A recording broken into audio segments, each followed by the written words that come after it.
এই ভিডিওতে আমরা পরিচিত 30টি ওষুধ নিয়ে কথা বলবো। এগুলো মূলত আমাদের ক্লিয়ার কনসেপ্ট পেজে যে নিয়মিত কুইজ দেওয়া হয় সেই কুইজের সঠিক উত্তর এবং এর ব্যাখ্যা। তাহলে চলুন জেনে নেওয়া যাক। প্রথম প্রশ্নটা হচ্ছে ন্যাপ্রোক্সেন প্লাস ইসোমিপ্রাজল কম্বিনেশন ওষুধটা খাওয়ার নিয়ম কি? এখানে আমরা ন্যাপ্রোক্সেন যে ব্যথানাশক ওষুধটি এটি দেখেই অনেকে বলে দেয় যে এই ওষুধটা ভরা পেটে খেতে হবে, কিন্তু না, এর সাথে ইসোমিপ্রাজল রয়েছে যেটা কি করে গ্যাস্ট্রিক অ্যাসিড কমায়। তো ইসোমিপ্রাজল থাকার কারণে ওষুধটি খাবার খাওয়ার আগে খেতে হবে। আপনি চেষ্টা করবেন ওষুধটা খাবার খাওয়ার আধা ঘন্টা আগে খাওয়ার জন্য। এরপর আমরা চলে আসি যে কোন দুটি ওষুধ গর্ভাবস্থায় নিরাপদ বলা যায়। এখানে একটা হচ্ছে লোরাটাডিন এবং আরেকটা হচ্ছে লেভোথাইরক্সিন। আমরা জানি লোরাটাডিন হচ্ছে একটা অ্যান্টিহিস্টামিন, অ্যালার্জি সমস্যা কমায়, আর লেভোথাইরক্সিন এটা হচ্ছে থাইরয়েড সমস্যা, থাইরয়েড গ্ল্যান্ডের সমস্যা হলে এই ওষুধটা ব্যবহার করা হয়। অর্থাৎ এইখানে এই চারটার মধ্যে এই দুটো ওষুধ কি গর্ভাবস্থায় নিরাপদ বলা যায়। এখন হচ্ছে কোন ওষুধটির সাথে গ্যাস্ট্রিকের ওষুধ খেতে হয় না। দেখেন এখানে আছে ন্যাপ্রোক্সেন, ডাইক্লোফেনাক এবং ম্যালোক্সিক্যাম। এই তিনটা হচ্ছে ব্যথানাশক ওষুধ এবং আমরা জানি যে ব্যথানাশক ওষুধের সাথে গ্যাস্ট্রিক অ্যাসিড কমায় এমন ওষুধ খেতে হয়, না হলে কি হতে পারে আলসারের ঝুঁকিটা থেকে যায়, তবে এটা দীর্ঘদিন খেলে, অল্প কয়েকদিন না। তো এই ক্ষেত্রে আমাদের এই তিনটা ওষুধটার সাথে অবশ্যই গ্যাস্ট্রিক ওষুধ খেতে হবে। তাহলে খেতে হবে না কার সাথে? কিটোকোনাজলের সাথে। এরপর চলে আসি অ্যাসপিরিনের ক্ষেত্রে কোনটি সঠিক নয়। এখানে দেখেন অ্যান্টিপাইরেটিক, হ্যাঁ অ্যাসপিরিন কি করে? জ্বর কমায়। অ্যানালজেসিক, হ্যাঁ অ্যাসপিরিন ব্যথা কমায়। এবং অ্যান্টিপ্ল্যাটিলেট, দেখা যায় যে কোথাও অনুচক্রিকা যে আমাদের রক্তকণিকাগুলো আছে এগুলো জমাট বেঁধে গেলে এক সমস্যা তৈরি হয়। তো এই অ্যাসপিরিন কি করে? এটা যাতে জমাট না বাঁধে সেই কাজটা করে। তার মানে এই প্রথম তিনটা কাজ অ্যাসপিরিন করে, কিন্তু লাস্টেরটা হচ্ছে অ্যান্টিএমেটিক। অ্যান্টিএমেটিক মানে হচ্ছে বমি কমায়। অ্যাসপিরিন বমি কমাতে ব্যবহার করা হয় না। অ্যাজমা বা হাঁপানি কমাতে কোন ধরনের ওষুধ ব্যবহার করা হয়? কোন ধরনের? এখানে উত্তর হবে ব্রঙ্কোডাইলেটর। ব্রঙ্কোডাইলেটরকে আমাদের যে ব্রঙ্কিয়াল মাসেলগুলো আছে এগুলোকে ডাইলেট করে দিয়ে তখন শ্বাস প্রশ্বাসকে ইজি করে। যেমন উদাহরণ হতে পারে সালবিটামল, ডক্সোফাইলিন, এগুলোকে আমরা বলতেছি কি ব্রঙ্কোডাইলেটর। অ্যালার্জির ওষুধের কোন দুটি সাইড এফেক্ট কমনলি দেখা যায়? একটা হচ্ছে মুখ শুকনো এবং একটা হচ্ছে ঘুম ঘুম ভাব। আপনারা জানেন যে ফার্স্ট জেনারেশনে যে অ্যান্টিহিস্টামিনগুলো আছে এগুলো আমাদের ব্রেনে গিয়ে ইফেক্ট ফেলে, যে কারণে এই দুটি সাইড ইফেক্ট কমনলি দেখা যাচ্ছে। এছাড়াও সেকেন্ড জেনারেশনে কিছু অ্যান্টিহিস্টামিনেও এই সমস্যা দেখা দেয়। এরপর চলে আসি নিচের কোনটি ব্যথানাশক ওষুধ নয়। ন্যাপ্রোক্সেন, প্যারাসিটামল এবং ডাইক্লোফেনাক, এই তিনটি হচ্ছে ব্যথানাশক ওষুধ। এখানে যে প্যান্টোপ্রাজল এটা হচ্ছে প্রোটন পাম্প ইনহিবিটর, যেটাকে আমরা বলি গ্যাস্ট্রিকের ওষুধ, তো এটা ব্যথানাশক ওষুধ না। এরপর হচ্ছে কোন ওষুধটা হৃৎপিণ্ডে গিয়ে কাজ করে? এখানে দেখো ফিউরোস্যামাইড, না এটা হৃৎপিণ্ডে কাজ করে না, এটা একটা ডায়ুরেটিক্স। এটা হচ্ছে লিসেনোপ্রিল, এটা আমরা জানি ব্লাড প্রেশার কমায়, কিন্তু এটি সরাসরি গিয়ে আমাদের হৃৎপিণ্ডে গিয়ে কাজ করে ব্লাড প্রেশার কমায় না। এরপর হচ্ছে বিসোপ্রোলল, এইটা হচ্ছে আমাদের হার্টে যে বেটা 1 রিসিপ্টর আছে সেই রিসিপ্টরে বসে গিয়ে এই বিসোপ্রোলল আমাদের হার্টে গিয়ে কাজ করে। আচ্ছা ব্যাকলোফেন এটা অন্য কাজে ব্যবহার করা হয়। তার মানে সঠিক উত্তর হবে বিসোপ্রোলল। এরপর আসি চোখ ওঠা সমস্যায় কোন ওটিসি মেডিসিন ব্যবহার করা হয়? চোখ ওঠা যে কনজাংটিভাইটিস যে সমস্যাটা হয় এই ক্ষেত্রে একটা অ্যান্টিবায়োটিক ব্যবহার করা হয় আই ড্রপ হিসেবে, সেটা হচ্ছে ক্লোরামফেনিকল। এরপর আসি প্যারাসিটামল ওভারডোজে লিভার নষ্ট হয় সেজন্য কোন উপাদান দায়ী? আমরা যখন প্যারাসিটামল খাই এটা মেটাবলিজম হয়ে ন্যাপকিউ নামক একটা উপাদান তৈরি হয়। এখন যখন স্বাভাবিক অবস্থায় আমরা প্যারাসিটামল অল্প খাচ্ছি তখন সমস্যা হচ্ছে না, কিন্তু যখন ওভারডোজ হয়ে যাচ্ছে, অনেক বেশি প্যারাসিটামল খেয়ে ফেলতেছি, তখন এই ন্যাপকিউ অনেক বেশি তৈরি হয়, যে কারণে এই ন্যাপকিউ গিয়ে আমাদের যে লিভারে কোষগুলো আছে এই কোষগুলোকে নষ্ট করতে থাকে। তাই সঠিক উত্তর হবে কি ন্যাপকিউ। এরপর আসি যে কোন ওষুধটা ঠান্ডা সর্দি কমায়?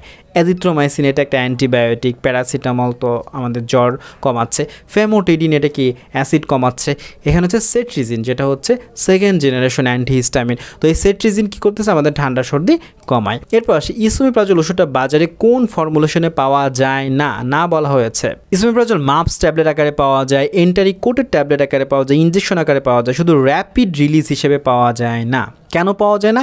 কারণ হচ্ছে এই ওষুধটা যদি র্যাপিডলি আমাদের পাকস্থলিতে গিয়েই ভেঙে যায় তাহলে কিন্তু ওষুধটা অনেকটাই নষ্ট হয়ে যাবে, এই জন্য এটাকে র্যাপিড রিলিজ পাওয়া যায় না, এটাকে বাকি তিনটা ফর্মুলেশনে পাওয়া যায়।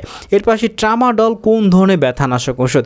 ট্রামাডল হচ্ছে অপয়েড অ্যানালজেসিক। আমাদের ব্রেনে অপয়েড রিসিপ্টর রয়েছে, সেই রিসিপ্টরে গিয়ে ট্রামাডল কাজ করে, যার ফলে দেখা যায় আমাদের সারা শরীর থেকে যে পেইন সেন্সেশনটা আমাদের ব্রেনে এসে আমরা বুঝতে পারছি যে আমার কোথাও ব্যথা হচ্ছে, ওই সিগন্যালটা তখন পাস করে না, ফলে দেখা যায় ব্যথার সমস্যাটা কমে আসতেছে।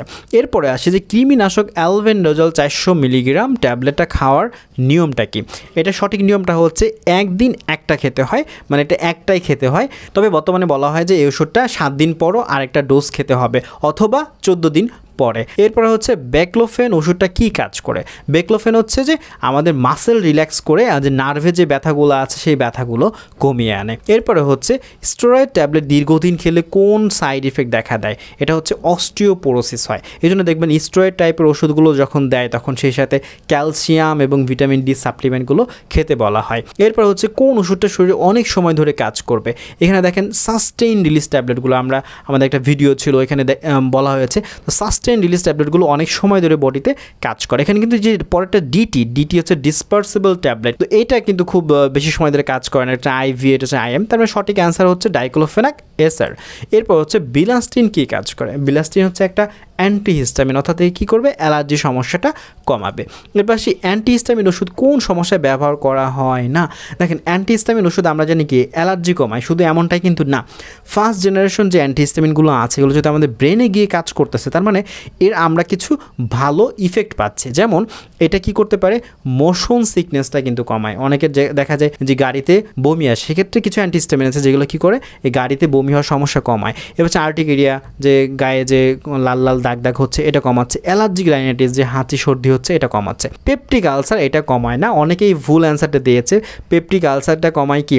ACE2 ব্লকার, যেটাকে আমরা বলি ফ্যামোটিডিন।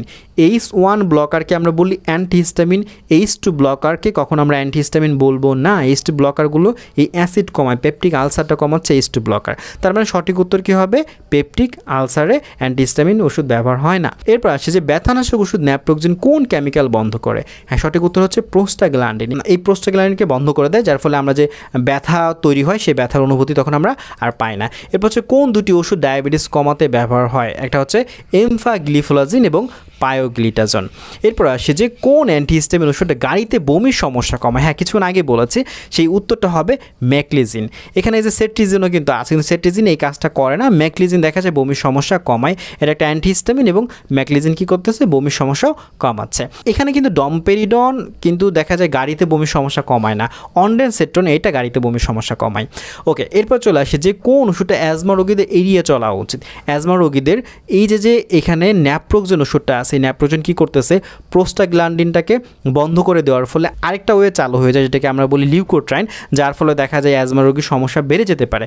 এজন্য ন্যাপ্রোক্সেন ওষুধটা দেখা যায় যাদের অ্যাজমা রোগীর চিকিৎসা চলতেছে না তাদের ক্ষেত্রে ব্যথানাশক ওষুধটা একটু এড়িয়ে চলা উচিত। এরপর হচ্ছে নিচের কোন ওষুধটা ভিন্নভাবে কাজ করে? এখানে দেখেন প্যান্টোপ্রাজল, ডাইবিপ্রাজল, ল্যান্সোপ্রাজল, তিনটাই হচ্ছে প্রোটন পাম্প ইনহিবিটর। তিনটা কী করতেছে? গ্যাস্ট্রিক অ্যাসিডটা কমাচ্ছে, আমাদের যে প্রোটন পাম্পটা আছে সেটাতে গিয়ে কাজ করে। আরেকটা হচ্ছে ভ্রূণপ্রাজন, যেটা কিন্তু আলাদাভাবে অন্য মেকানিজমে কাজ করে।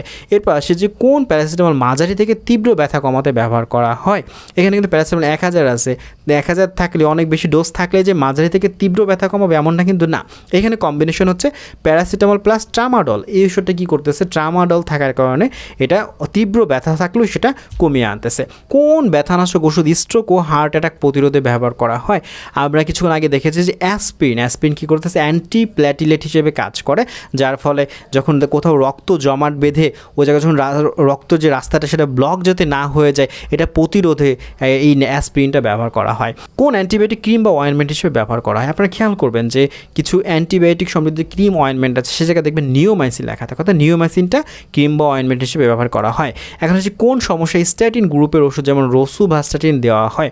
উত্তরটা হচ্ছে ডিসলিপিডেমিয়া। ডিসলিপিডেমিয়া মানে হচ্ছে আমাদের যে এলডিএল এবং এইচডিএল যে দুটি লিপিড আছে এই দুইটার যখন ডিসব্যালেন্স হয়ে খারাপ লিপিডটা বা খারাপ কোলেস্টেরলটা শরীরে বেড়ে যায় সেটাকে আমরা বলি ডিসলিপিডেমিয়া। তো এই ডিসলিপিডেমিয়ার রোসুভাস্টাটিন এবং স্ট্যাটিন গ্রুপের আরও কিছু ওষুধ আছে অ্যাটোরভাস্টাটিন, এগুলো ব্যবহার করা হয়। অ্যাজমা সমস্যায় কোনটি রিলিভার ইনহেলার হিসেবে ব্যবহার করা হয়? রিলিভার ইনহেলার কি? যখন দেখা যায় অ্যাজমা অ্যাটাক হচ্ছে ওই সময় যে ইনহেলার ব্যবহার করা হয় তাকে বলা হয় রিলিভার ইনহেলার, এবং সেটা হচ্ছে সালবিউটামল। ওকে, এখানে কিন্তু বুডিসোনাইড, ফরমেট্রল এবং মোমিটাসন এই যে তিনটা ব্যবহার করা হচ্ছে প্রিভেন্টিভ বা কন্ট্রোলার হিসেবে। এটা আপনাকে নিয়মিত ব্যবহার করে যেতে হয়। কন্ট্রাসেপটিভ পিলে কোন দুটি হরমোন থাকে? একটা হচ্ছে এস্ট্রোজেন এবং একটা হচ্ছে প্রোজেস্টেরন। এরপর আসে যে হাড় ক্ষয়ের সমস্যা রোধে কোন ওষুধ নিয়মিত খেতে হয়? আপনারা জানেন যে হাড় ক্ষয়, যেটাকে আমরা বলি অস্টিওপোরোসিস, এই সমস্যায় ক্যালসিয়াম এবং ভিটামিন ডি এই ওষুধগুলো নিয়মিত খেয়ে যেতে হয়। এই ছিল আমাদের পরিচিত 30টি ওষুধ নিয়ে কুইজ এবং তার উত্তর এবং সেই সাথে ব্যাখ্যা। আশা করি সবার ভালো লেগেছে। দেখা হচ্ছে পরবর্তী ভিডিওতে, ততক্ষণে নিজে ভালো থাকুন এবং অন্যদের ভালো রাখুন।